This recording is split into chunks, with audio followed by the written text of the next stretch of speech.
Welcome today. We're going to be speaking about 3 ways that you can improve your communication with your child with autism or ADHD, which ultimately impacts their emotional well-being and their energetic well-being. If this is the first time you're joining, my name is Tina Bishai. I am the founder of Golden Healings, which is an alternative and holistic health practice. And it's here that I get to see people in person and also provide distant energetic healings to people, especially to children who have autism or ADHD. And I've had some really great success with it, and am trying here to just share and spread the love and the word.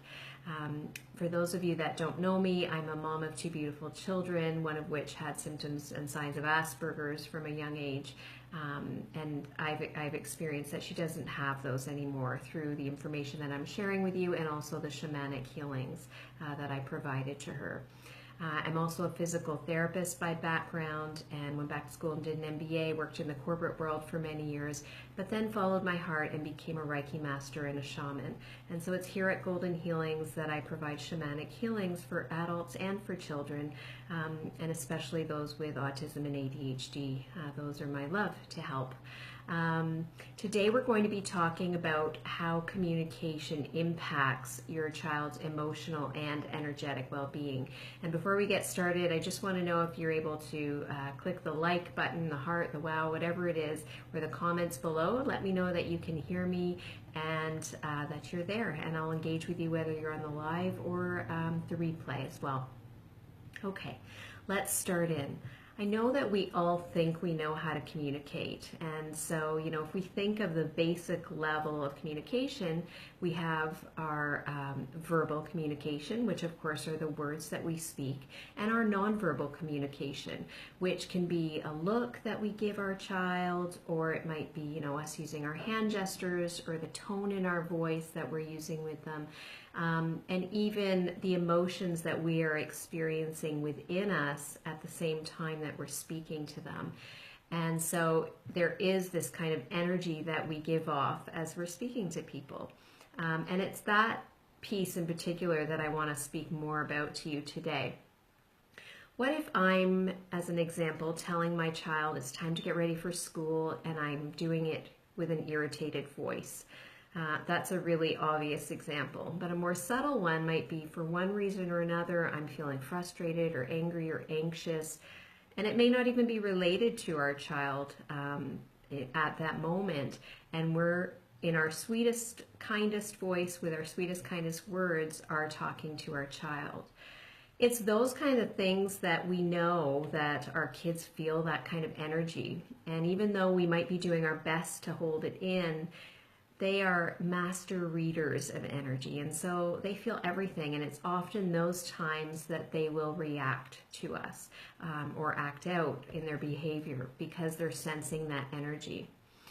So, there's this one saying I know by Albert Einstein, it's insanity when you're trying to do the same things and expecting a different result. So, why on earth are we expecting something different from our kids when we know that they're super sensitive to energies around them, and especially energies from their parents?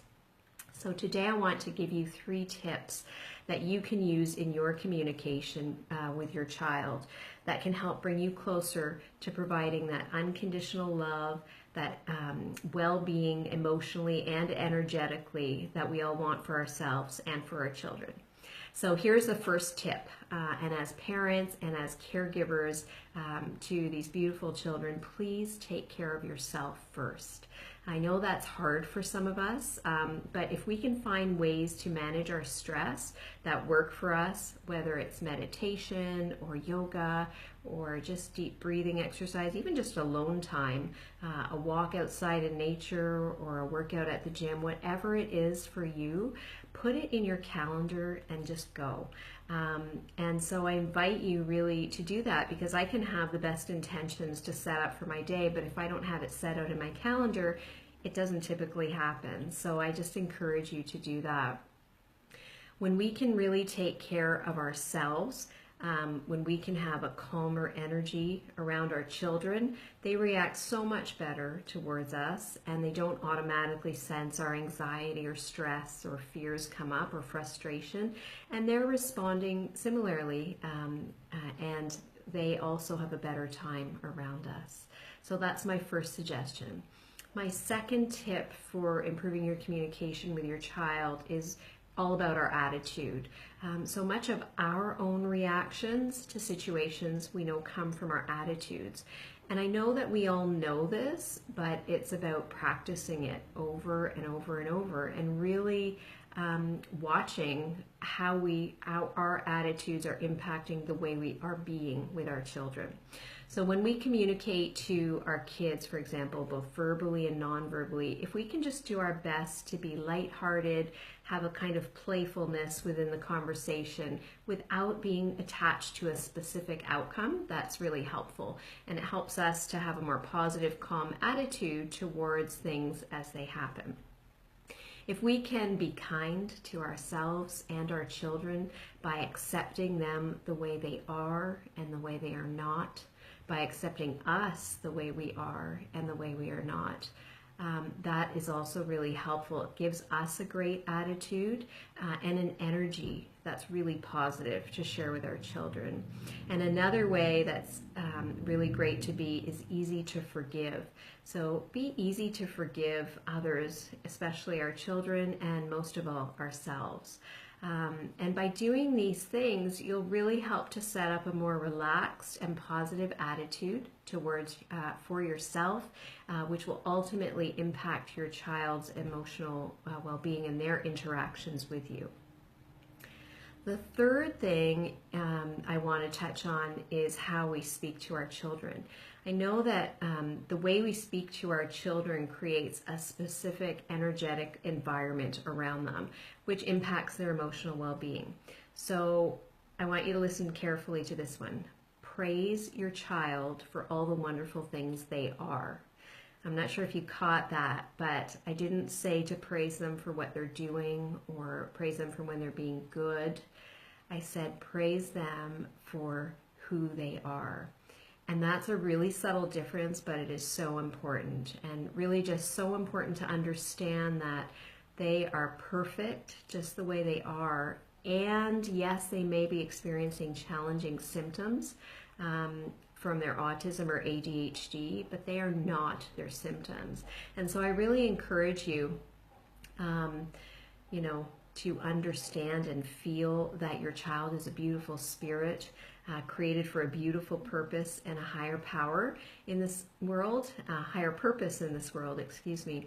And so next time that you're interacting and you're starting to feel this energy bubble up inside you, remember that before you react and you allow those feelings to come up, and their sensitivities might be getting the best of them around you, just know that they're doing the best that they can, and that they don't have to struggle with these symptoms, because your attitude and your way of being with them, the energy you create by taking care of yourself first, and them too, of course, helps to set the energy around your child to a better one than perhaps they've had or experienced in a long time. As you know, I teach in my online workshop that there are 3 pillars that influence a child's behavior and their symptoms of autism or ADHD. And the way that you communicate verbally and non-verbally is one way that really impacts their emotional well-being and energetic environment for your child. And yes, you are able to influence your own behavior. You don't have to react to things. It does take some practice, but when you can kind of just forgive and be accepting and let go of a particular outcome that you may have in your mind, and just really be in the conversation with your child, you're more likely to have a better attitude when you're with them, a more even emotional base, no matter what is going on around you. And you'll respond to others in a more calm and a more positive way, which is great for your own health and wonderful for the health of your child who's experiencing symptoms from autism or ADHD.